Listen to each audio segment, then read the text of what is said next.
physical medium. And then they invited me at the age of 15 to sit in his circle. And we had to sit in a darkened room. And of course, it was all real, you know, because everything was checked beforehand. And then my dad would go into a trance, a deep trance. So he didn't have any memory of what he was doing.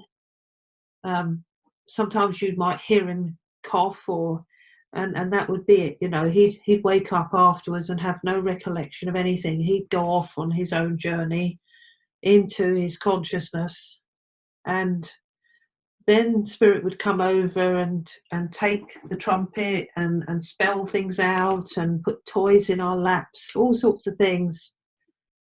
And that was the place that I had a connection with my brother, who had passed a year previously. And so he was able to use the trumpet and come and stroke my leg with it. And I thought, oh, there's got to be someone at the end of that trumpet. There must be someone holding it, because I was just a young girl. I didn't understand it all.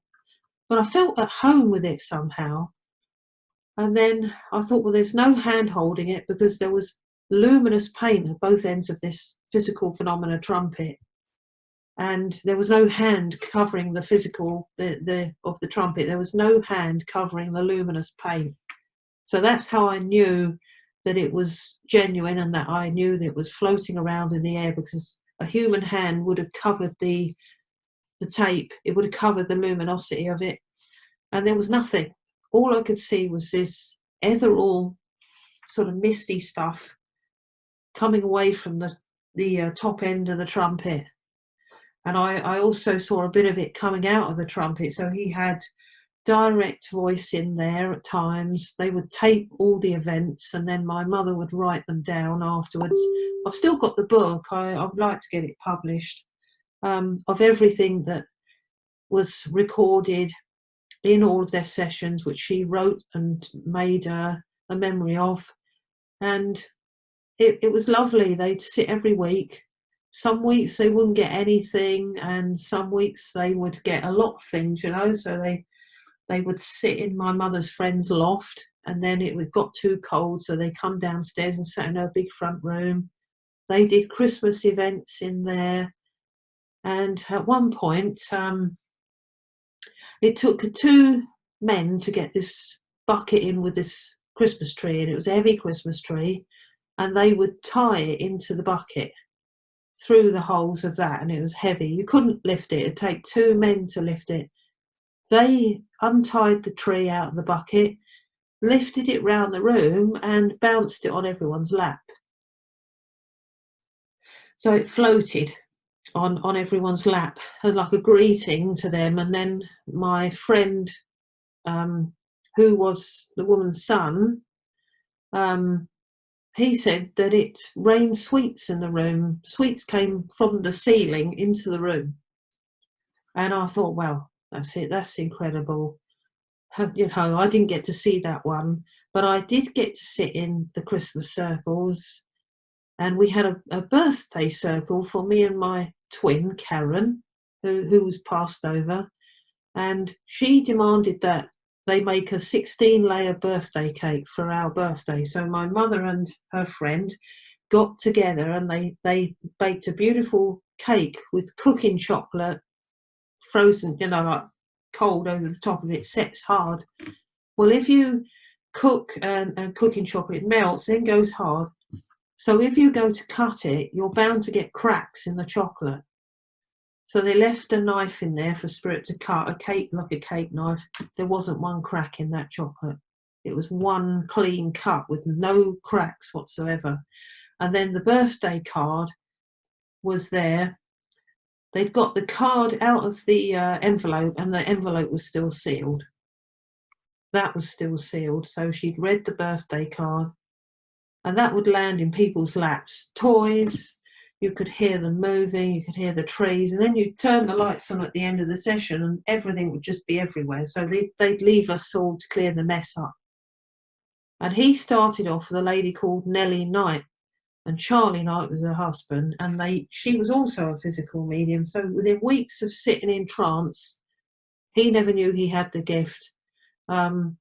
he just went into trance, and then the physical started. So it was incredible, and that spanned over 30 years, right up until 1998.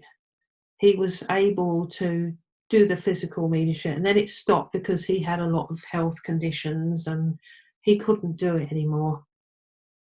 And then I was to get married in 1989, have my children, and sort of go about my life as you would, not even thinking about spiritualism really.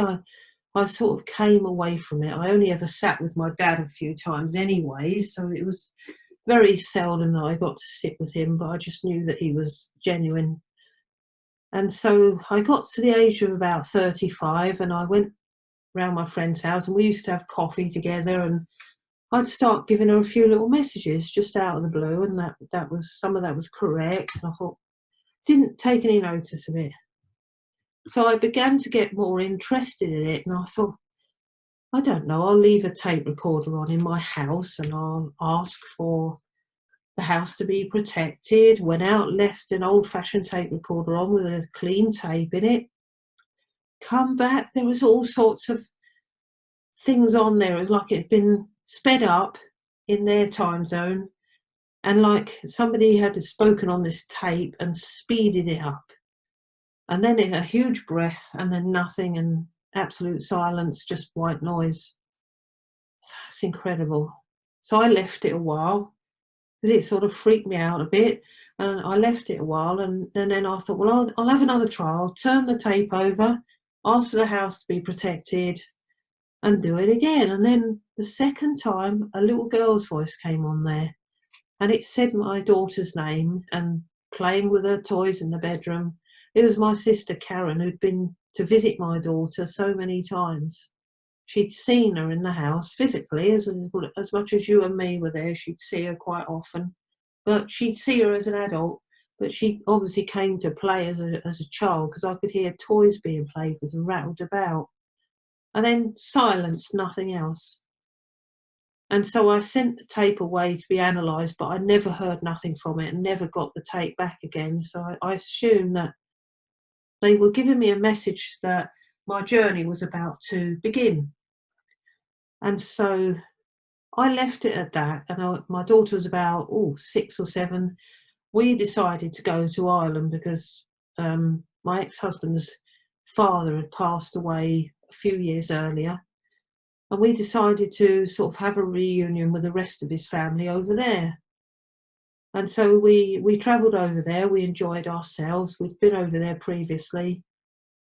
And I thought, well, I did miss my father-in-law. So I asked to get him to show himself, or to connect in the hotel room and give me some sort of sign that he was around. Nothing. So I thought, oh, that's it. I'll go to sleep, but I do love you anyway. You know, if you're there, just let us know. Kids were in bed, in the double bed next to us, and we had a double bed. So I just laid down and relaxed, laid on my stomach. I didn't think nothing of any spiritual thing, anything after that. I just thought, well, he's not going to make contact. That's all I ever knew nothing about trance. Dad never taught me about trance, nothing, just what I'd experienced in the physical mediumship that he'd done. So I thought, I'll just lay here and go to sleep. Just started to drift, as you do, into like a half sleep.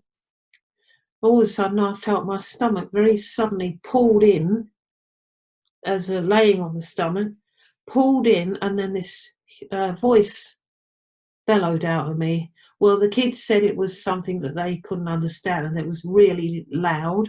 To me, it was a quiet whisper that was trying to talk to his son. So I assume he took the opportunity, my father-in-law, to use me to try and speak to his son that was laying next to me.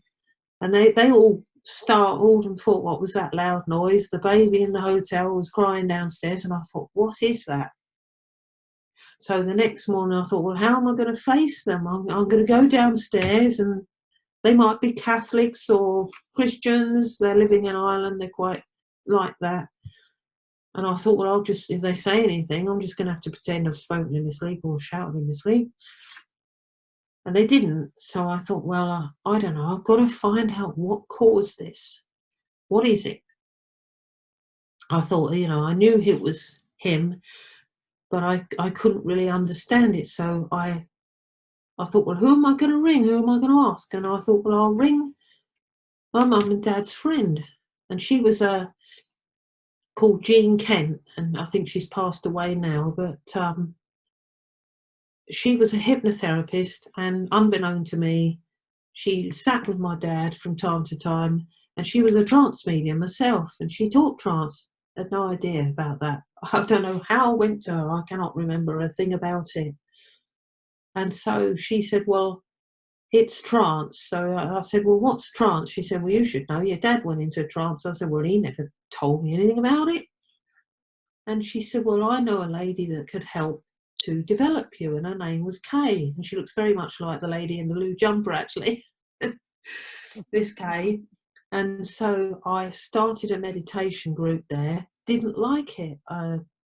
We got so far, and then she said to us, now we'd like you to take a walk down to the beach, everyone. Go down the stairs. Got halfway down the stairs, totally panicked.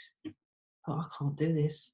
This ain't for me, And I thought, well, she said, if this meditation group isn't for you, dear, she said, join the trance evening group with Kay.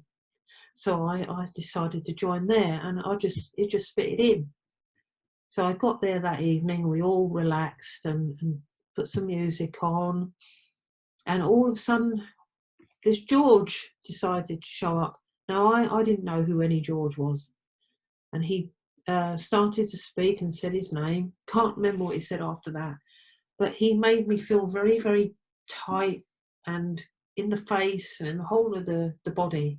So I assumed that he'd had a stroke. And so I said afterwards in my mind, I said, look, if you're going to come through me, Spirit, don't give me all ailments that you had in life, because, you haven't got them anymore, and I don't need to be feeling it. So they stopped that. And then I started to sit each week, loved it. And I really liked the people there and everything. And I thought, I'd really fit in with this group. You've got to fit with everybody. And she was quite a strict teacher, was Kay. You had to, follow the rules, do as you were told and that. And I really got to like it, and everyone that went there. And then after that, what happened after that? I'm trying to think. Oh, yes. We were sitting there one evening, and I thought, well, didn't know nothing about guides. She did seem to explain about guides. She may have mentioned it, but I can't remember. And so I went into my neighbour's house a few months later, and she said, oh, can you show me your trance thing that you're doing? I said, oh, I'm not sure. I said, I'm not really experienced. I've only been in it a few months. Oh, please, just try it, she said. My friends are all gone now, so can I remember who came through in this trance? I have no idea. But the last one that showed up was Jonathan. Never heard of Jonathan, never expected any Jonathan, nothing. Had no knowledge of it. And as soon as he said his name, that was it. He said hello to my friend, and he said, I'm Jonathan, Elaine's spirit guide. And I thought, oh my God, what was that? What did I just feel? And I thought, wow, that's just lit up my whole body. I've never felt anything like that in my life. The love, it's like all little, I don't know, like all little stars twinkling inside the whole of your body. Your whole body tingled. I don't know what it did, but I never felt so happy at that particular moment in my life. I'd never experienced love like that. No, it wasn't an earthly love. It wasn't a relationship love in that way.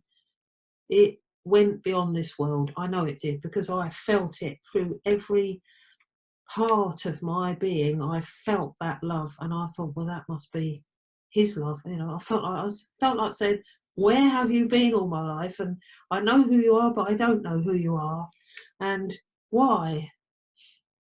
And so he started after that to come into the circle, and I thought, this is good. but he didn't speak like he speaks now. He had to learn how to speak. He had to learn how to use my voice box. So I've got tapes back from 2005, which is when I started. And it just sounds a little bit unexpression, it just sounded very robotic sort of thing, no expression. But as time went on, I left that group and I started up my own circle on a Monday evening at my friend's house. And we all used to sit upstairs in his spare room. He set that aside for us. And it was a lovely circle. People came and went. And Jonathan gradually learned to speak through me with that voice. And so I thought, I don't know, I'm going to go back to that old group. I'll ask her if I can sit with her and see what she thinks of how I've come along. And she said, wow, she said, I went back there one evening. She said, wow, he's so matured. It's different. And I said, well, he's had a chance to develop me and speak. So as time went on, he got more and more confident and I got a little more trusting. And the trust, it took ages to come. I mean, I would tell him off. I would doubt him. I'd say, who are you? Have you got some ulterior motive? Are you real? Is this just my ego, altered ego here? What is this? Right, I said, if you are truly my guide, then prove it. Show me. I know you've given me that love. I said, give people evidence then. Give me evidence. Show me signs. And after a while, he started to show me signs. And then I thought nothing of it. I sat in my circle every week. I used to look forward to it. And I thought, well, this is it. This is my circle every week. Is this what you do? Carried on with my work for many years. And I thought, suddenly he came to me one day and he said, okay, this isn't going to be like this forever. So I said to him, well, what then? What's happening then? Where do we go from here? He said, well, we got to get you somewhere now. So they saved me from a terrible moment where I thought I was going to lose everything, So he said to me, right, you're going to go on the telephones now and speak to people and start to communicate with them. Well, I got on there and I must have stayed on there about a year, on and off. And I thought, well, this just isn't for me. And he said, well, you won't need this much longer. And I said, well, how do you fathom that then? I said, how do I actually spread this light then, Jonathan? How do you fathom that? Where do we go from here? Am I just going to spend the rest of my life, I just want to help people? He said, well, we have to take this out to the masses now. So I'd been to a spiritual agency and I'd done things to her, with her, for her agency. And I'd done the phones, which I got a lot of abuse on sometimes. People used to think that there was a man in the room. They wouldn't believe. I thought, wait a minute, my guy's worthy of more than this. So he took me onto Facebook. And they just started getting their cameras and things on there.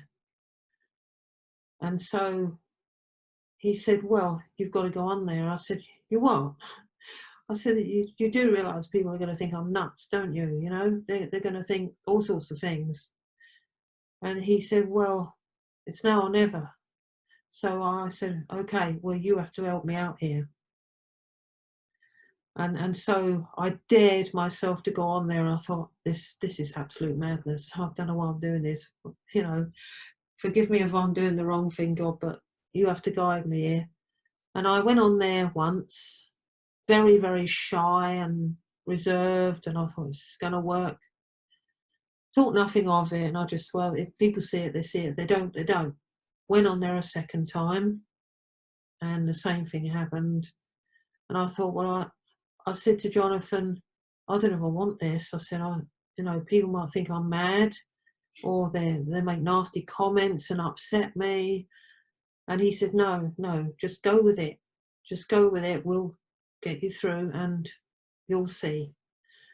And the third time it just went mad.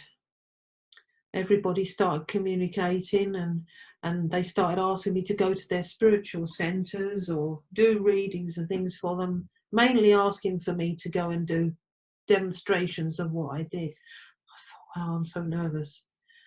And the first one, I was very nervous. I'd done a demo before in a very small church. You know, I'd gathered there and done that.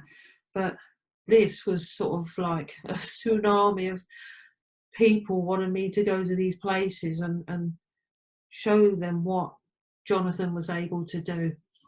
And I went to one place at one point, there was about 60 people there. It must have been more than 60. And I was so nervous. I'd done 2 small demos in the same week, and I came to do the second one, and I thought, God, look at all these people. They're all going to stare at me.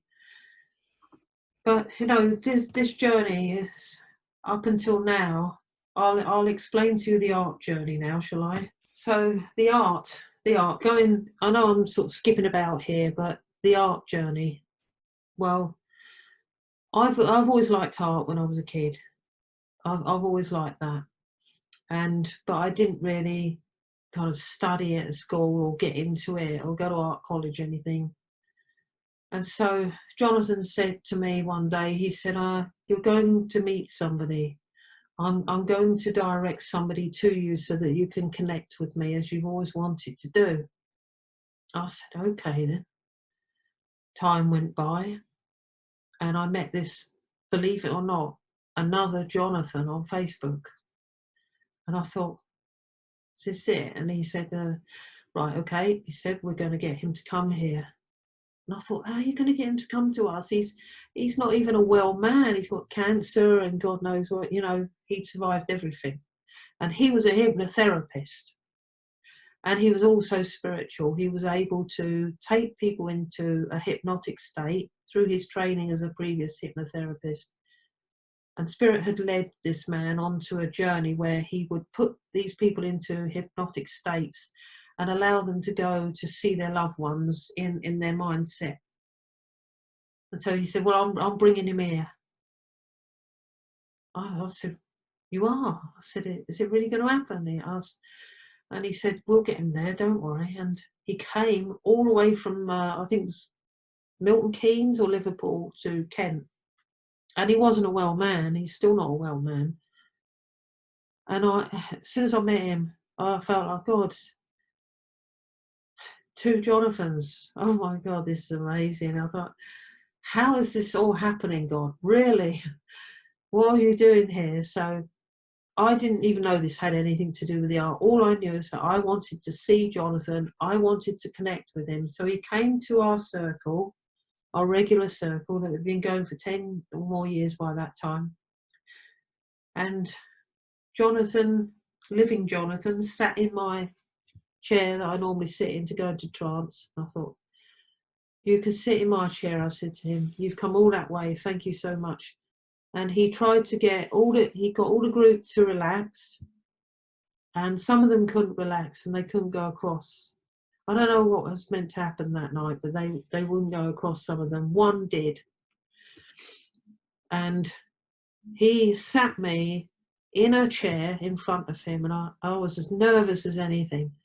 And he said, right, now we're going to relax everybody in the room. And Elaine, you're in front of me.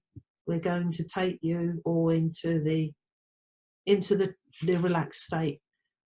So he spoke to us and spoke us down the stairs, and like hypnotherapists do. And when I got there, I came to this place. It had 4 marble steps. I stepped up these 4 steps, and honestly, I came into this place, this enchanted world. It was heaven, I'm sure it was. There were beautiful green trees there. There was green land there, and it was all open and surrounded by trees. And as I looked at this tree, the bark peeled off of it, and an old lady's face was in the tree saying hello to me. Hello, dear, she went. And then this little girl came out of the woods and she said, come on, take my hand, come over here, come and play. There were all little children there, and it's like an enchanted wood. I didn't want to come back. So this Jonathan that had come to see us all, he said, right, you can come back now. And I said, I didn't want to come back. I said, I was in heaven somewhere. I said, it was so beautiful.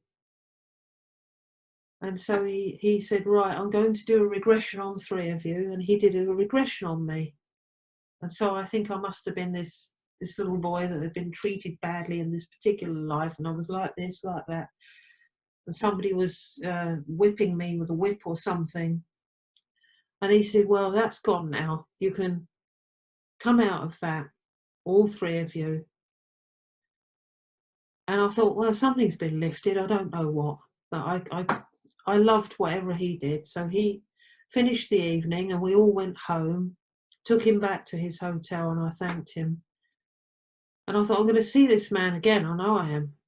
And I did end up seeing him again. But the long story short, I think it was a few days later or a week or so later, I was putting the washing away in the house, just going about my day, like, and Spirit suddenly said into my mind, you're going to be doing art. I said, is that my mind? It couldn't have been, because I was just putting the washing away. I had no thought of this. I said, oh yeah, and how do you fathom that one then? I said, how am I going to do that? I'm no good at art. And they said to me, we'll help you. And so they said, you've got to go out when you're ready, get your bits together, your paper, your drawings, whatever you feel drawn to. So I thought, well, this sounds exciting. Okay, I'll do what they asked me to do. I'll go out and get all these bits of paper, card, and I got some pastels and started mucking about with them. And it just all seemed to come there, these drawings. And I thought, well, how are they going to stay there if they're pastels? So I sprayed some hairspray on them as advised. And it just started getting more and more. So my partner said to me, why don't you take them to a fair? I said, you're joking, aren't you? I said, they're going to think they're rubbish. And he said, oh, come on. He said, just give it a go. You never know. And so I took these little pieces of art to the fair, and they were looking around, these people at the psychic fair, and this man came up to the desk.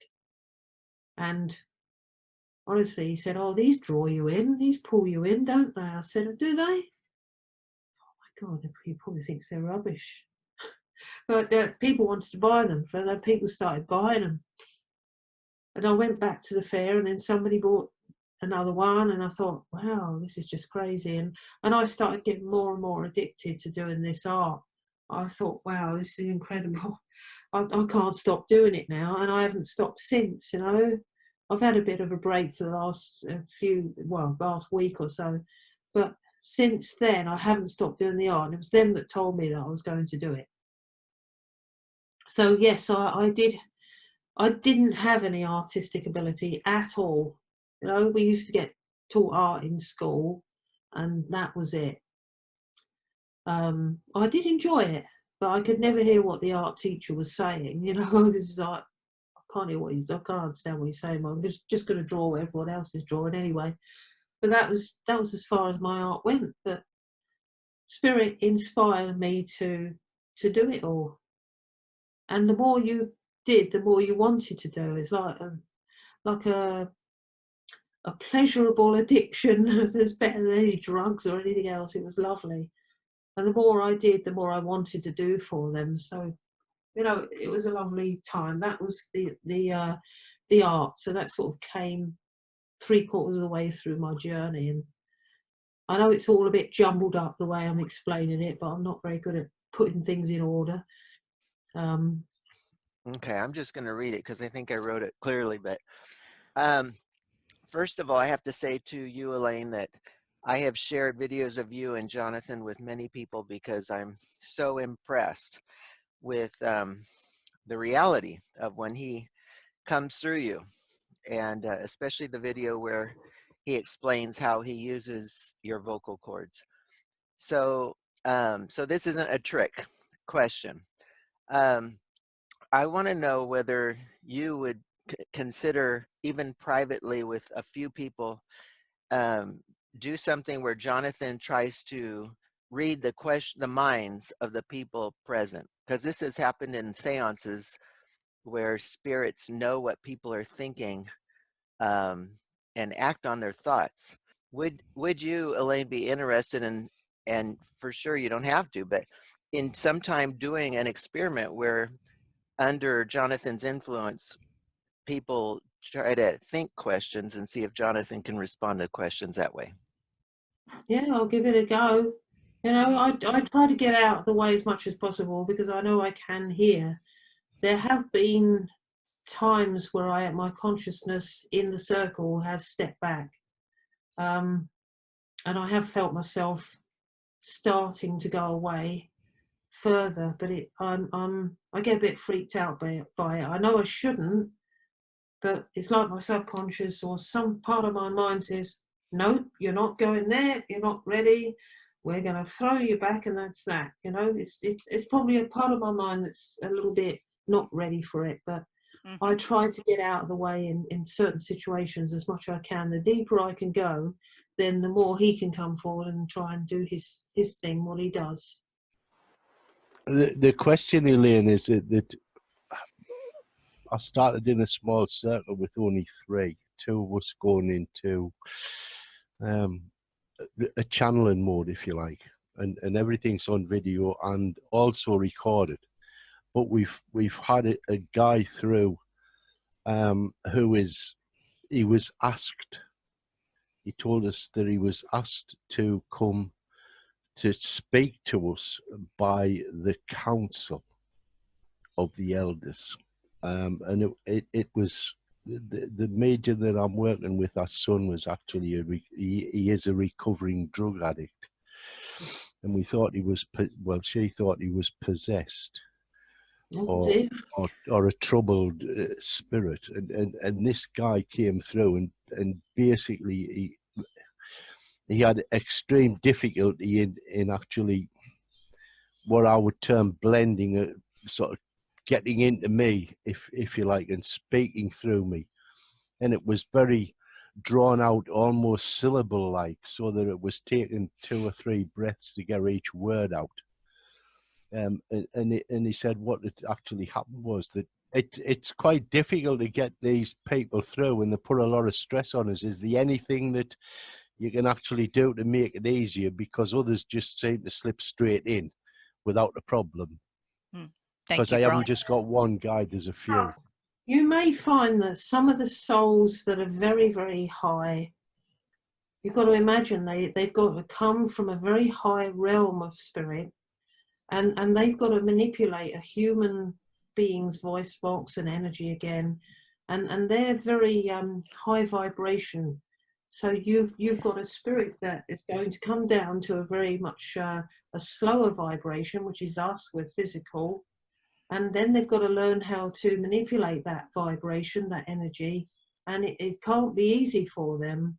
So some of the souls will be able to get through easier, and they will have perhaps more come through realms that are not quite so highly evolved as that, and then he may have to work a bit harder. So they've all got to practice at it, and different, like anything else, we learn at different paces in life, so the souls learn at different paces, and they're all working to evolve themselves as highly as they can. So it may be harder for some souls to manipulate a human energy than others. Do you see what I mean? So, you know, just obviously pray and ask for the souls of the light to come into your circle.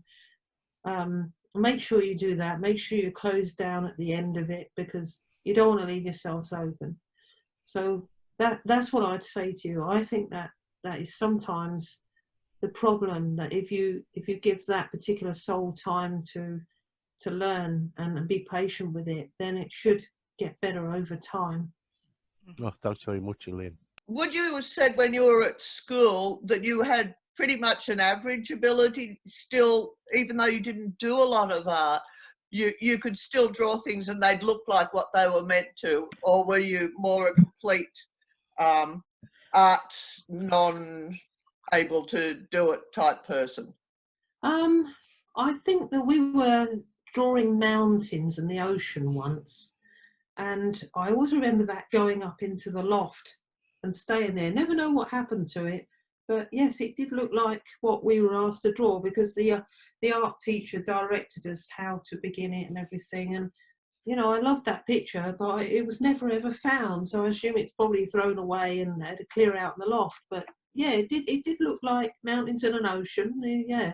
It was really interesting. I watched the link when I got the email from Karen from the other night, and it said that your guide's name is Jonathan Hunt from Victorian times. And when I listened to your prayer, I've been practicing trance, and I found out that I have a guide named John Hunt, or vice versa. I'm sorry, I'm distracted, but working with me from the 1700s. And this week I was writing an inspired prayer, and they told me to write light, love, and truth. And then during your prayer, you kept saying that 3 times. You said from love, light, and truth. So I just wanted to know if you had any comment on that, about the synchronicity, or what your impressions are. Oh wow! So my guide's Jonathan Hunter. Hunter, yeah. And yours is John Hunter. I'm sorry, John Hunter. I apologize. What, your guide's John Hunter? Well, this is what I was told, and he was the inspiration for Dr. Doolittle, and he had a wife, Anne, who writes in poetry, and so I didn't know if it was another incarnation of the same person, or if he was...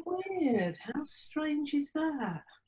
Yeah, I thought it was weird, and I was getting like the same way of voicing the prayer. And before I even knew you, I wasn't aware of you until this week. So I just... Crazy, isn't it? Yeah, I just wanted... Oh my goodness. You don't go to her at all, do you, Jonathan? But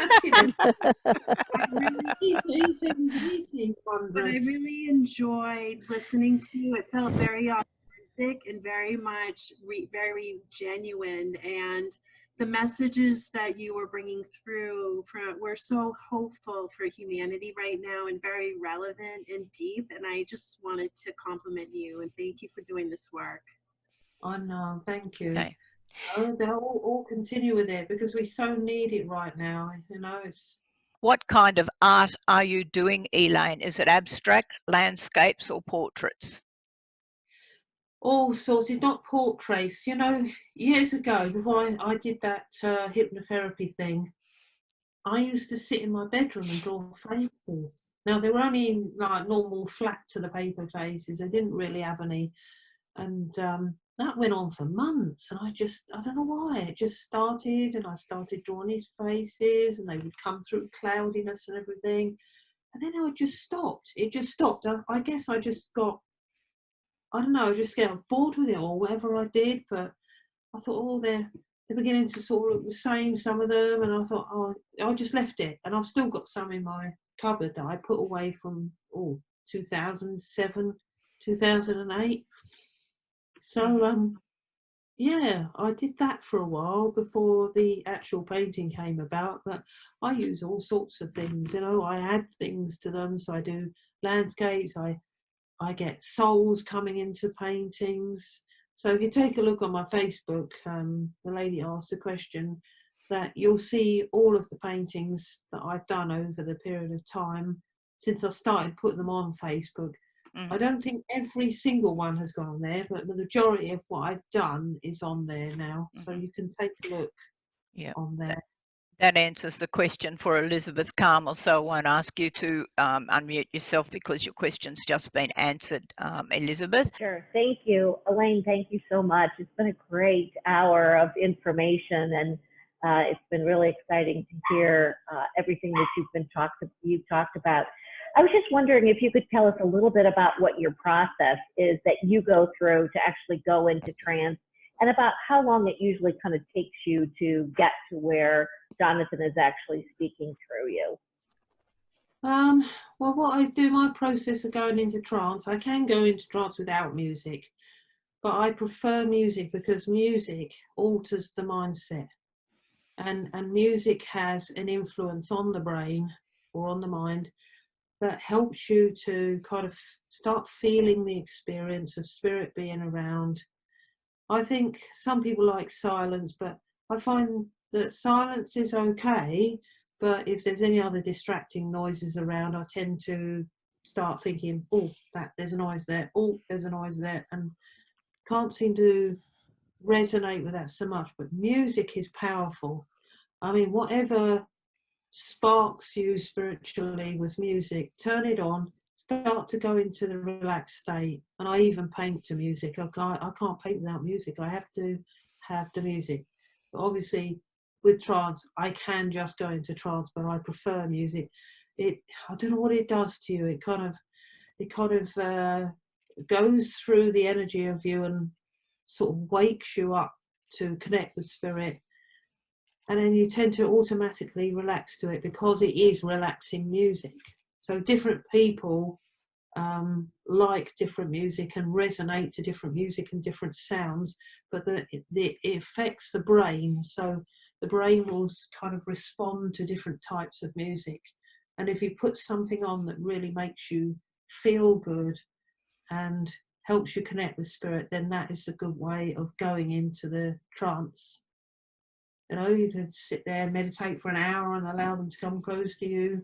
Whatever you feel is comfortable for you. Some people like Indian drumming music. Some people like orchestral music.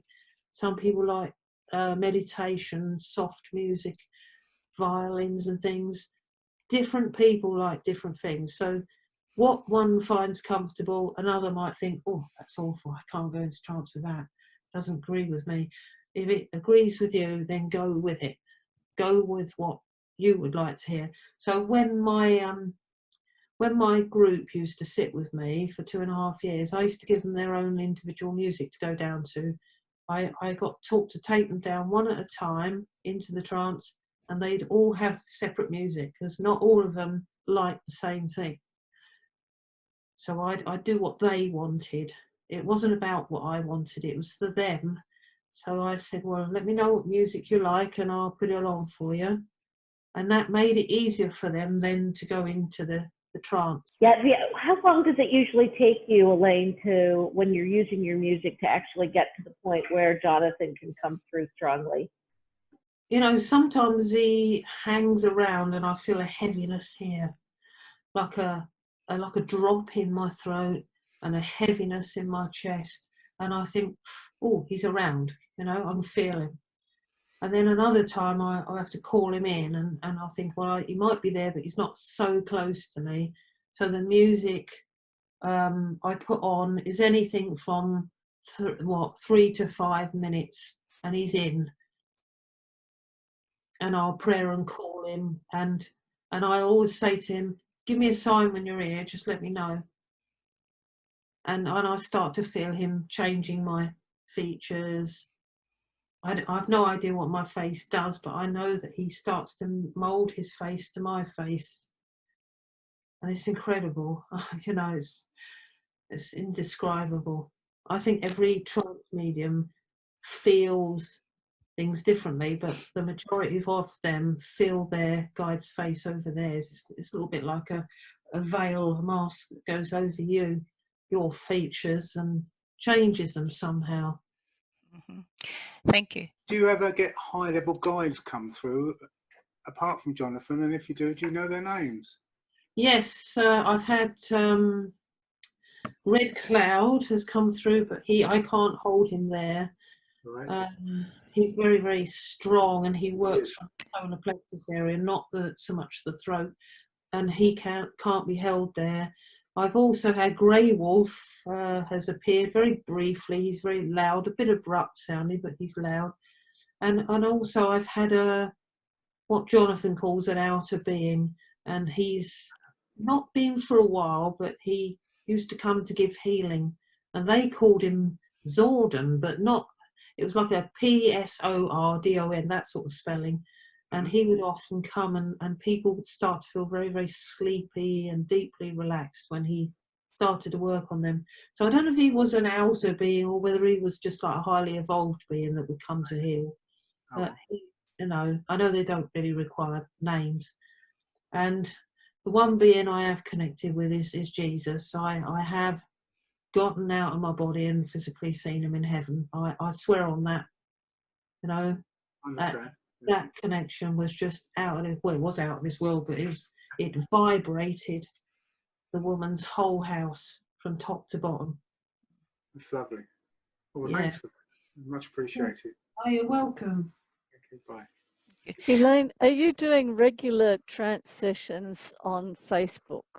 Yeah, I do them regular. I do them mostly twice a day, and that's like 2 hours a day of trance. It can be a bit tiring, but you know, I love it anyway.